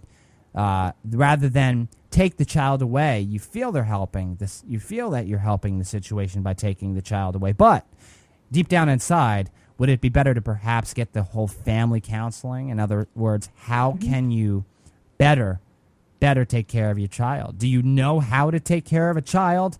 In other words, they are going to tell you how to parent your child to a point. They're going to give you an infrastructure, and you're going to base how you're going to parent that child off of that infrastructure, off of the rules you're going to be given in that counseling session.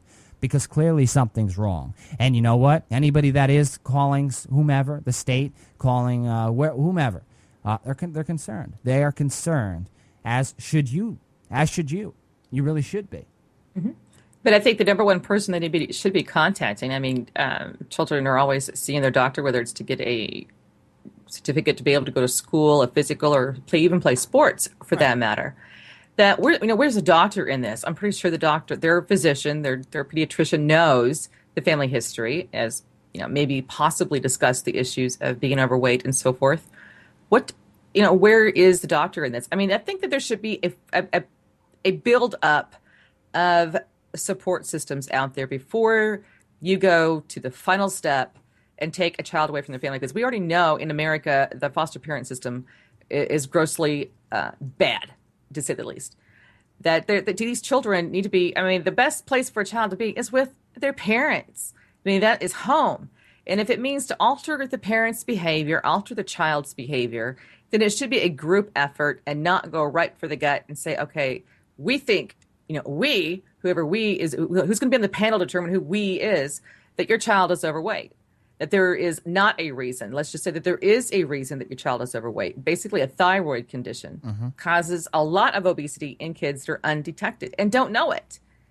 Are we going to go ahead and just, scoop them out of the home? I think that's absolutely wrong. The family should be kept together and treat them as a whole. But I think the doctor needs to be the first one in place. Is it going to be? Are the states going to force the doctors to be now? They used to report them if your child was way underweight, that there was some kind of a neglect going on. Well, this is the opposite end now. So what is going to be used as a guideline to consider what is obesity?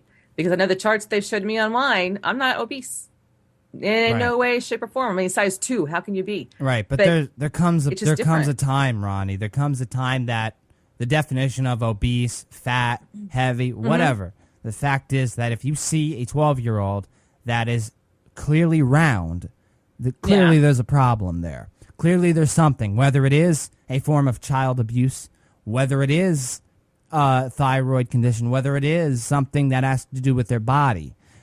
Clearly there's something wrong, and there's cause for concern. That's where you know that, all right, this is the case where they are heavy. They're overweight. Somebody that's 12 years old, 300 pounds, I don't think you need a chart to tell that individual they're heavy.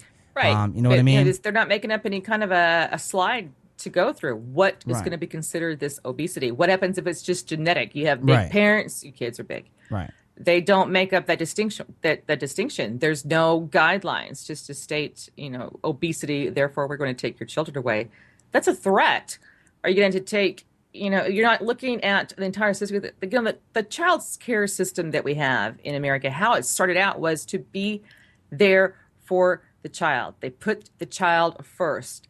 And what we've noticed throughout the years is that the child is not first in any of these situations. It's more like, let's see if I can get my nose in here. We're going to rip up this family, and they leave it as is. And the next thing you know, you get a bigger problem. The foster care problem sucks. The juvenile system is way under border. We don't have enough money to guide any of these, but now we have enough money all of a sudden to now threaten families. I think giving them a chance. I mean, you're trying to change, but it's hard to change people, their habits. Right. Of what you were raised on when you were a kid and those kind of habits, and then you grow up, you have your own kids, and it's just like an environmental factor, just a roller coaster effect. They need to really start teaching. I mean, a lot of the schools are now starting teaching the healthy ways of eating and getting rid of the sugars and so forth out of school, but not at home. I mean, exercise, forget about it. I mean, they're in front of the computer, TV, playing a game. They're not going outside anymore. Right, but when is it too much where the parents are not intervening, and that is obviously how they're parenting, but in other words, what should there be, parents that are going to, you have to get off the computer after a half an hour and go out and exercise, or we're going to send you to the Y every day for an hour, or we're going to do this, we're going to do that to keep you in shape. Where is it drawn that when they go to school, in other words, they partake in gym, which obviously would allow them to exercise and stay in considerable amount of shape? Where is it drawn where the parents are simply not doing anything versus, say, other aspects, including school teachers, the gym teacher, in other words, not doing their job, exercise or providing a structure for these kids to exercise? You know what I mean? So it's like, people, there are a lot of obese people in this country. There are. Yeah, there is. Or there are a ton. So clearly there's an issue. Clearly there's an issue with that.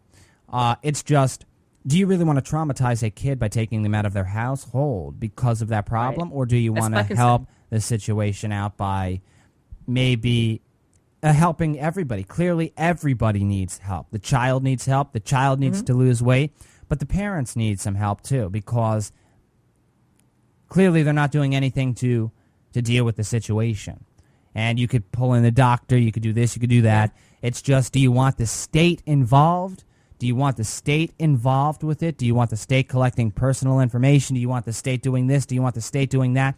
Just how far is too far? You know what I mean? Just how far is too far? I mean, it's tough for parents to change their way, especially if that's the way they thought they're supposed to be a parent. Or, you have those other parents that work all the time, their kids left to fend for themselves, and to buy their love, their affection, to basically keep them on the chain. They let their kids do whatever they want to do. And I think there has to be some kind of, that's involved in part of their family counseling to let them know, hey, there has to be a guideline. There has to be something for this child. If they're obese, overweight, and we're talking about, severe. I'm talking about the severe overweight. Don't know what the state is talking about as being obese, but the severe cases. There was a case here recently where there was a 6-month-old baby that weighed over 40 pounds already, and then we're not even talking about eating table food or even the sweets. This was solely on the Similac stuff that they feed babies.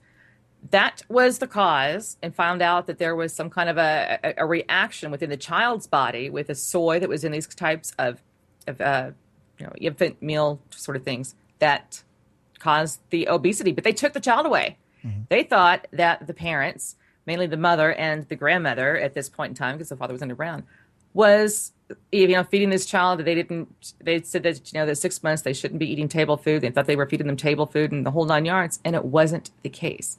They disrupted an entire family because of their suspicions. So I think the state needs to be very, very careful when we're talking about child protective services and learn what that title means, not for disruption, but for communication and determining what these levels are going to be for those severe cases. If you're 20, 25 pounds overweight, that's not something you take somebody out of home for. Right. If it starts affecting their health, like being 100 pounds overweight, their heart isn't going to be able to take it. Their organs are going to shut down. This is when the state should probably step in, but with the doctor, so they can find out what's going on and start a healing process with the entire unit, but not to rip the child away from them. Right. And really, this is kind of the And believe me, this is the situation. This is a situation where if parents aren't doing anything to combat a child's obesity, and somebody else does stick their beak in by calling somebody that does contact this family or literally goes to their home, knocks on their door, states that you guys need help, they're going to feel that they're being intruded upon. And I understand that there's going to be some hurt feelings here because they feel the parents actually thought they weren't doing anything wrong. And it's quite possible that maybe they weren't. Maybe it has to do with a condition that the child may be going through. However, there are that many people in this country that are obese, and I've seen plenty of children that are to the point where it's kind of unreal how heavy they are. It really is. That you feel sorry for the kid. You feel sorry that they have to live in that body that heavy. How do you live with all of that, fat on you? It's sad. It is. So it's something has to be done. It's just how far do you want to go to take care of that situation if the parents are not taking care of the situation? It's how do you make it known that the parents need to do something to take care of that child? You have to somehow alert them. Listen, you have to take care of this kid.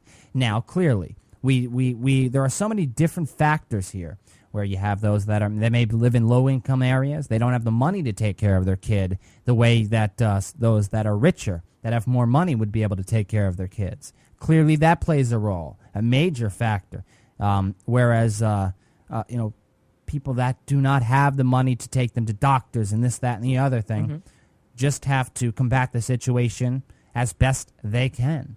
But taking a stride in the right direction to combat it, to kind of resolve it, try and help the kid out in a way, at least you're doing something, whereas perhaps somebody will see that you're doing something and help you out, perhaps, because clearly it's an issue which turns into a major problem for a lot of people.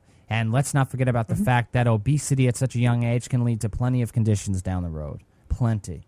Oh, big time. Not to mention the fact, look at what problems that we're having now. We're not talking about really big kids, but some of them are. Right. That are they're dying for, the freak heart attacks, the sudden cardiac arrest. Something that you really didn't see in the past. Now, all of a sudden, boom, we're seeing it a lot more often usually in young males, but now we're starting to see the trend in the female population. And to do, not only just to weight, but it's also the way they're eating, lack of exercise, even though they might not be the obese thing that we're talking about here. But if you took a body mass index, to that would be obese. So I think that there's a whole lot of variables here that I hope that they take a very considerable consideration as to what they're doing, because I've read articles where the state is wanting to, all states, as a matter of fact, this would be federally, if you're obtaining any kind of state aid or federal aid, right, and the child is in your custody, of course, that they're going to limit what you can buy with those food stamps. They're going to limit what your child is going to be able to do as far as eating wise. They're going to narrow it down to where you're going to have to serve a particular amount of meals with this, that it's going to be monitored, that you're going to have to be in the doctor at least once a month for weight checks. So, there's too much, I don't know, there's just too much variables with them just going for that last space and say, okay, we're just going to take them away as a threat. Well, now what are you going to do with that obese child? Right. Where's this child going to be? That's the thing. I'm glad you brought that up, because that was the next thing I was going to bring up. You better be prepared to ask yourself that question. If you're going to take the child away from their parents, where are you going to put them? Where do you plan on putting this child or these children? Foster homes? How do you know they're not going to be abused even more if you consider that obesity abuse? If you're going to take them away, clearly you feel that is some sign of child abuse, or you feel that there is an issue or a problem. Clearly you want to do something. You're going to put them in a foster home. They're going to be abused there. You don't know. Would they rather be with their actual parents, regardless of whether you feel that's abuse or not? Of course they would. You're going to traumatize the kid. Is that your goal? You really want to do that? So really, there are so many variables, as you brought up before, so many factors that are added to this. Just how far should somebody go in order to take care of the situation? Because clearly, there are so many obese children, so many obese people, but we're talking about children here, and It's sad. It's sad that we have to watch, kids go through, school and they're bullied because of their weight or they're depressed and so forth, which can lead to other situations. There are so many factors involved, and I really would love to have an expert on my show. I do a show for those of you that are new to the network, new to the show. You don't know anything about my show. I host a show called A Session with JJ. I feature a different guest on every episode. I really would love to have an expert on and talk about this. I'd love to find more information about this. I want to hear what an expert has to say about this, what they would do, how they feel about whether they feel a child should be taken away from their parents if they are morbidly obese, somebody that is very, very heavy. Yeah. But very unfortunate situation, and I'm glad that we did go into it. I really am, because I wanted to hear what you had to say. Great points as always, Ronnie. You always bring up excellent points, and so forth. But I'm not really ready to go, to be honest with you. Are you? Aw, no. I'm not ready to end the show. I'm really not. I'm not. I don't want to go. It's like we're here, and it's the 300th episode, and I feel the listeners, they deserve more. I feel they deserve more than what we've given them. Don't you feel that way in a way? Don't you feel that we've kind of short-served them a bit? I mean, I was waiting. I couldn't wait to get up this morning and God, it's 300 show. It's going to be a big show. Right. It's like everybody listening right now. In the middle of it, it's like, ah. Right. It's like everybody listening right now. They're like, well, would you like to hear more? Do you want to hear more? Do you? Do you want to hear more in the terms of, in the sense of discussions and so forth? Do you want to hear Ronnie and I ramble on more? Because I'm not ready to go, and you know what? Thankfully, I do have the ability to make that decision. So you know what, Ronnie? You know what? I'm not ready to go. We're gonna do more. We're gonna do more. We are. Right. We're not going anywhere. We're not. We are gonna take a break though. But you know what? The third segment coming up right after the break. You don't want to go anywhere on this 300th episode of Take Two. So stay tuned.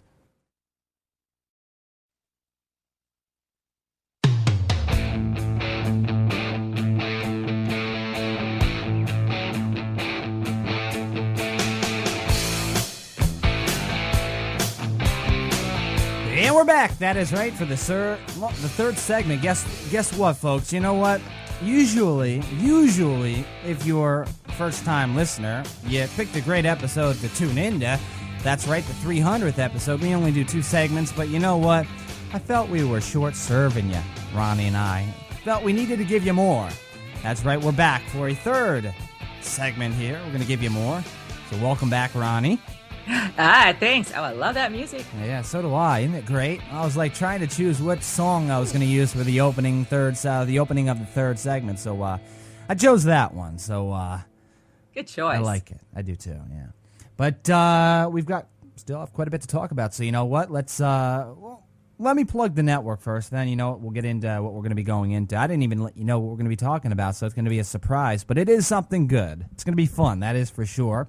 We'll see a blast from the past coming up at the end of the show, which whenever that may be. But before we get into all of that, if all of you tuned in right now would be so kind as the great listeners, please visit www.vonthenet.com. That's right, the Voices on the Net Network's website, where you will be able to find more information regarding the Voices on the Net Network. All you need to do is go up to the top of the website.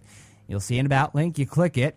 It will take you to a web page providing you everything you need to know pertaining to this very network right here, and in thorough detail. Really an awesome page for those of you that are new to the network. You don't know anything about it, so forth. You want to learn more about it. Yeah, you could also check out podcasts of any of the episodes from any of the shows, and they're all available on demand for and at your very own convenience. So plenty of content at the website, which can be accessed by going to www.vonthenet.com. All right, so I did not let everybody know what we're going to be talking about during this third segment, but that's okay, because a surprise is always good. A surprise never hurt anybody, depending, I guess, on the surprise, I suppose. But yes, does sex need to be? No, oh gosh, we're going to be talking about sex. Then again, what else is new? We always talk, I'll tell you, it's been a trend, I'll tell you. I could tell since I remember, I guess we've talked about it, during the first 50, during the first 100, during the first 200. I guess we've talked about it every now and then. But over the last 50, I think we've went into something regarding sex or something regarding that quite a bit. But I It's okay. It's okay. Does sex need to be naughty to have fun? Do you need to be naughty while having sex in order for it to be a good time? And I think this really goes into the fact that, you know, sex could be the same all each and every time. You know what I mean? It's like, you know, you're with the one you love, you'd hope, and you're making love. I know that sounds corny, whole making love thing. Just say have sex, JJ. Come on now. We're old enough to hear it. Yeah, there's some special words. But it gets to a point where it's the same old. And you're like, what can we do to spice this up? And we're not talking about doing it in other positions either. You're talking about going the lengths to doing it in places that are so... You would never think about doing it. You would never dream about doing it, but you're going to do it because it's that crazy. You know what I mean? It's like, just how far are you going to go? How far are you going to go with your partner to make it sporadic, to make it fun? Ooh. Right? See, now all you have to do is just nibble on my neck, and I don't care if it's on a bus. I don't care if it's, right there it is, right there it is. I think it's the ability, if you're going to get caught, it's even more fun. I think it's really the thrill of it, obviously. You Yeah. want to, people are clearly going to get in trouble if you're caught having sex in public. But if you do get away with it, you got away with it. And during that moment, it was not only the good feeling you're getting from having sex, but it's also the not knowing what's going to happen if you get caught, or you know what I mean, or doing That's it in front of the fun everybody part. else. You know what I want? Yeah, I know. And even though you could get in trouble if you get caught, it's fun. I think it would be fun regardless of whether you got caught or not. I really do. Because I don't think you would go to jail for it. I mean, I know there's public indecency and so forth, but yeah, but you're embarrassing the police officer just as much. They don't want that to be, humiliated during report. I think it's great, just spontaneity. I don't care where it is, whatever it's doing, what they're, go for it. That to me, I don't think it has to be naughty, but naughty could be fun. Absolutely, though, and in a way, it kind of does have to be naughty, because you are being naughty when you're doing that. When you're being naughty. You know, I guess naughty, there are multiple definitions for naughty, or really just one, but it can be used in different contexts. You could be naughty if you're just behaving. If you're a kid, you could be naughty if you're just behaving to your great aunt or your grandmother. You could be naughty if you're having sex. So you could be naughty in multiple contexts, as I stated before. But you wonder how... I guess it would also depend how long you were dating or going out with, or you were with your significant other, the person you're having sex with. Because clearly, if it's not an everyday thing, or you haven't reached that point where it's, I don't even want to say boring, but it's the same old. That's the best way to put it. You're doing it because you're in love with the person. Like you're a robot. Right. You don't want it to be...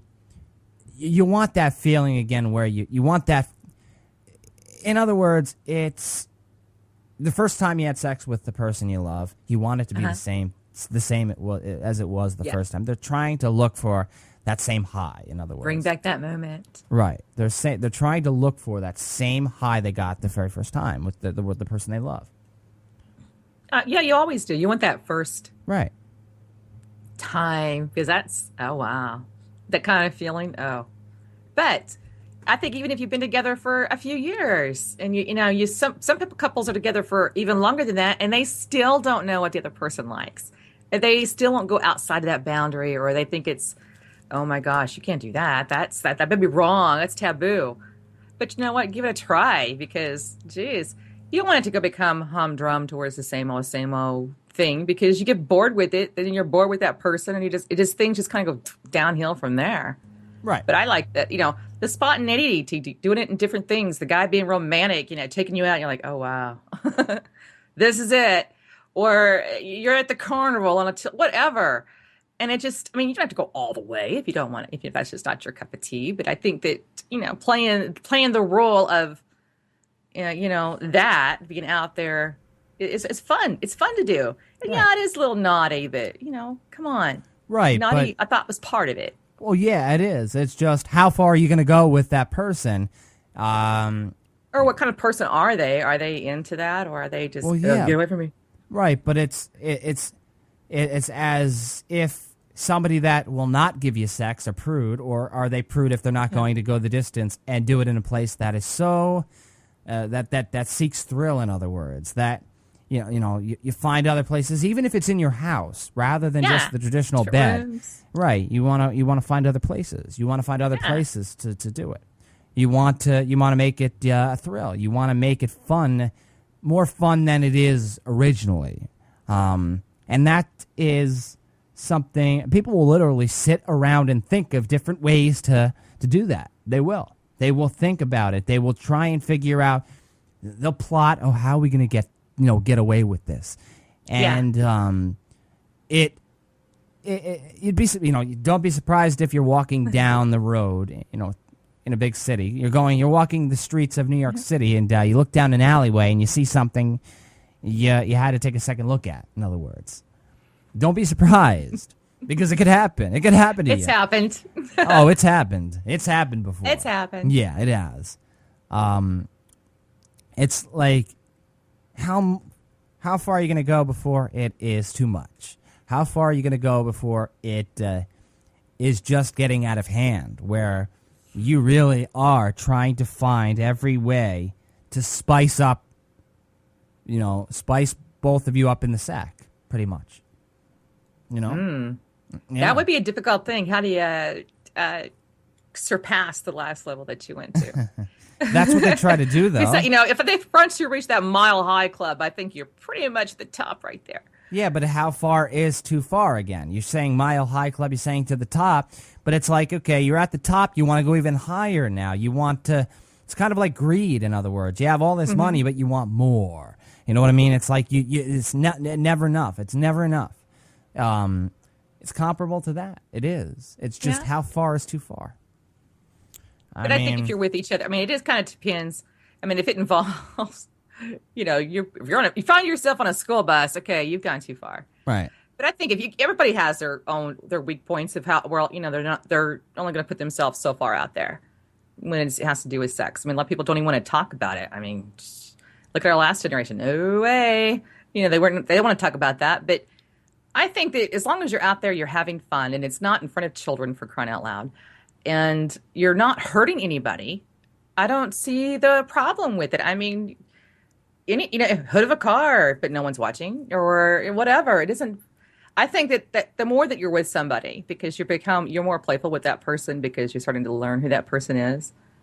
I don't think you can get bored with it as long as you're both in for it together and you're supporting each other's needs and whatnot. So, sex is a whole lot more. There's a whole lot more in a relationship besides just sex. The romance has to be there because you got to feel that, I hate to say it, but yeah, you can get bored of it, believe it or not. And many people do, and that's why they do seek the novelty factor. They want more.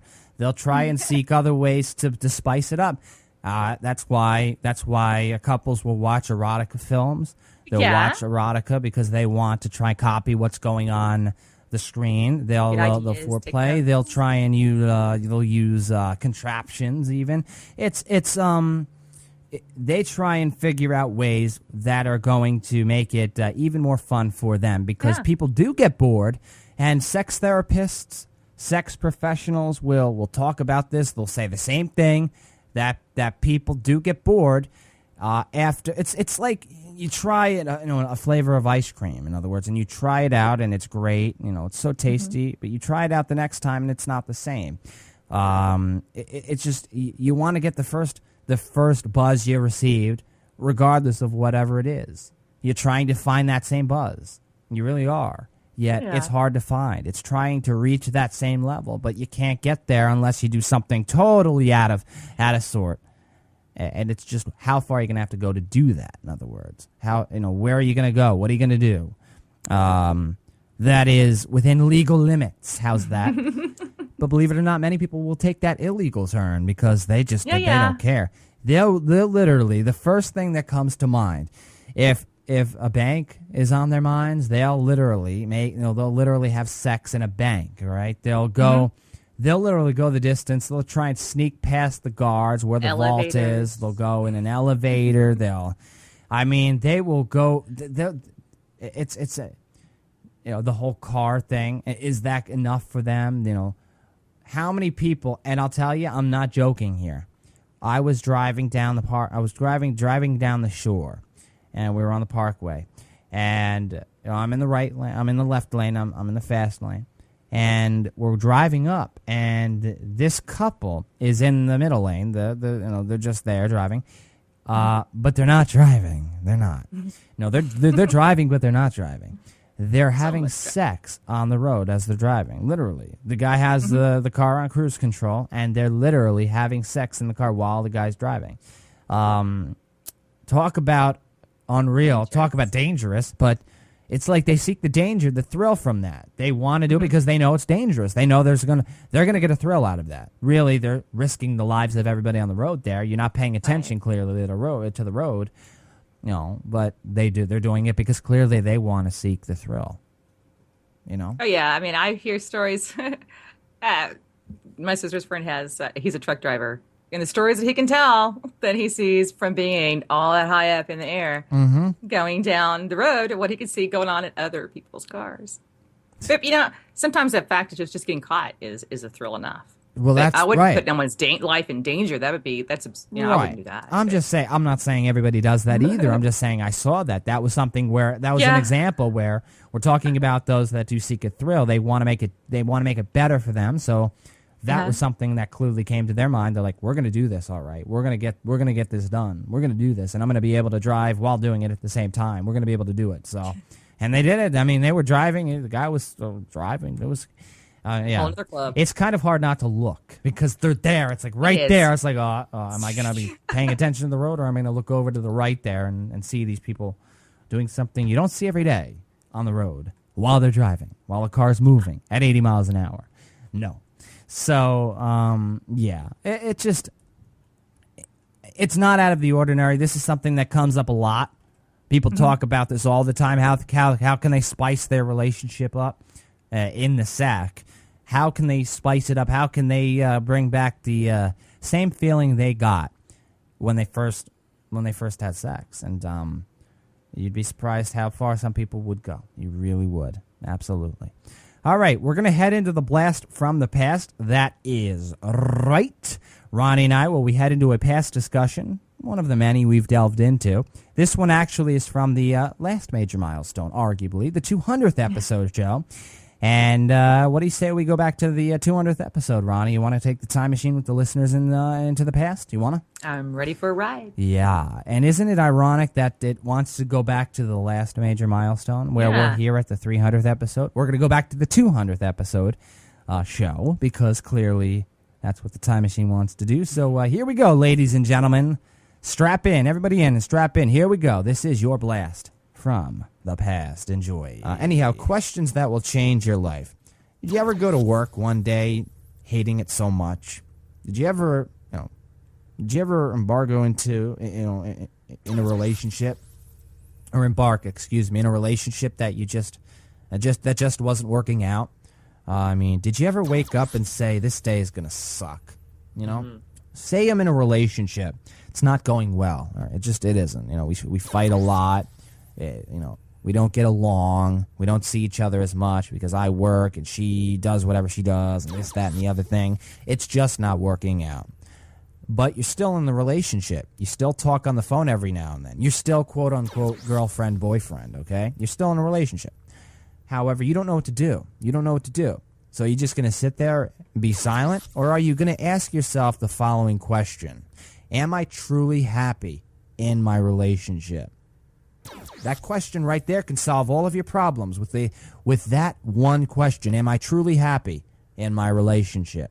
A truly imperative question to ask yourself, because if you're unhappy, heck, get out of the relationship or work on it. That question can take care of both of those.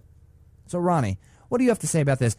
I'm sure when you go through your life, wondering whether it's going to be a good day, a bad day. You go through, a job experience or a relationship, or you've been involved in relationships where they either haven't been working out too well or they have been working out very well. And you ask yourself, why is this happening? Why am I, why is this working out so well?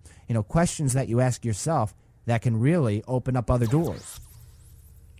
Yeah, what I ask myself in the type of relationship that you were questioning on there is one thing that you have to remember is this what you want out of life? But the one thing that I ask myself all the time, and some people think it's classified as tempting fate, but I think it is questioning yourself and forcing you to analyze who you are, and that is what is the worst thing that can happen? What is the worst thing?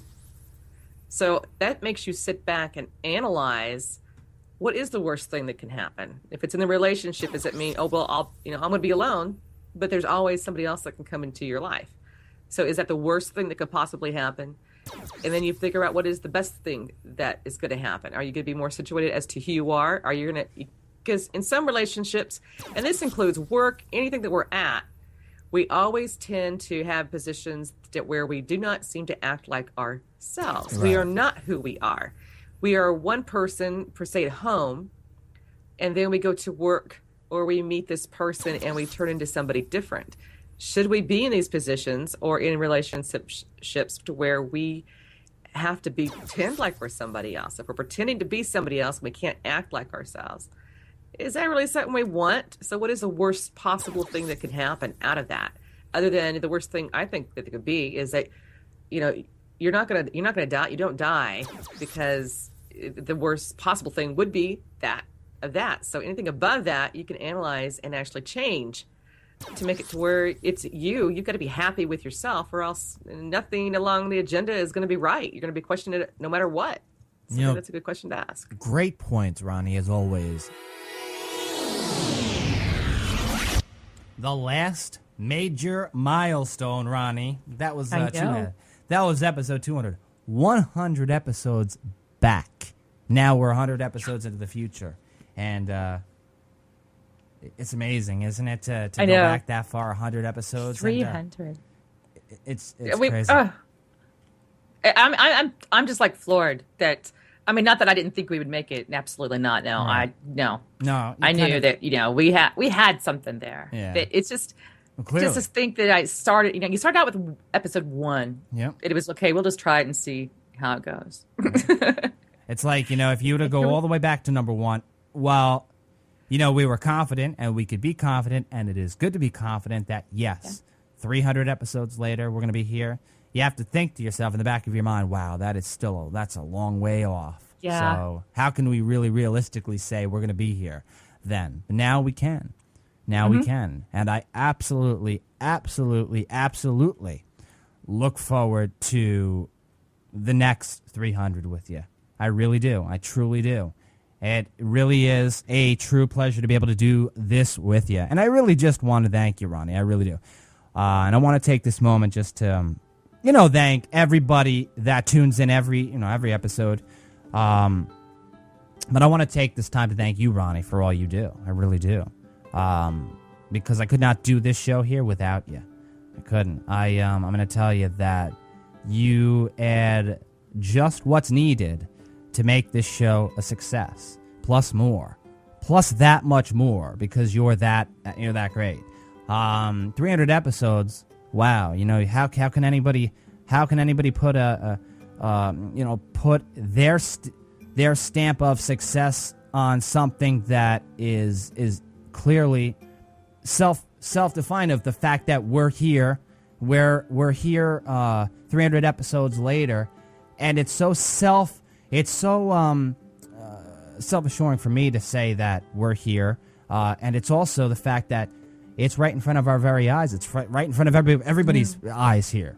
That you don't have to be a rocket scientist to say 300 episodes later, this is a success. So I would hope you would want to put your stamp of success on the show because of how far we've came with not only Ronnie and I, but all of you listening. I couldn't thank you all enough for your continued support, because you allow Ronnie and I to do what we love to do this. I'm serious. It's an honor to be able to do this for each and every one of you. And Ronnie, it's an honor to be able to sit side by side by you, virtually, of course. But when you're in the studio here, it is an honor too, though. I'm just saying, though, that it is an honor to be able to do this with you, to be able to share the host seat with you, and do this. You almost made me cry. No? I just can't believe how far we've come. But I wouldn't be here if it wasn't for you. If it wasn't for you pushing me, not dragging me along, but coaching me, encouraging me to do this. I mean, you are very special to me. I mean, you You're just very don't know special to me. that I look forward to the shows. I look forward to spending this time with you on the show. It's like we made this. Yeah. That this is it. This is, and I just don't see myself anywhere else. But in my little square here. I know on the same show. You are so talented, JJ. You just don't know how much you impress me. Well, I appreciate hearing that. You just don't know how I feel the same way about you. And like I stated before, I can't wait for the next 300 episodes. I really can't. This show is something I look forward to each and every day. And like I've stated numerous times before, it's an honor and a pleasure to be able to do it with you. As we speak right now, as the day July 14th, the show date, the live show date, I did make notice that we are going to be taking some time off just to give Ronnie a break. There's going to be more notice on the website, if it isn't already on there, at www.vonthenet.com to be able to go more into what's going on. But we are going to be taking a couple of months off, 1 to 2 months off, until further notice. But it's going to be in between 1 and 2 months, more than likely, because Ronnie deserves a break. She's been going through quite a bit. She's got to focus on a few things, and she just in overall, just the main reason is giving her the break that she deserves. But lo and behold, we will be back stronger than ever for episode number 301 to do it for all of you. But please stay tuned to the Voices on the Net network, because there's going to be plenty of content for you to enjoy. But that's all the time we do. Yeah, but that's all the time we do have for this 300th episode of Take Two. We'll catch you on the flip side. Believe me, it'll be quicker than you even know. Believe me, we'll be back before you even have the chance to miss us. Till then, we love you all. We really do. Much love. Bye-bye, everybody.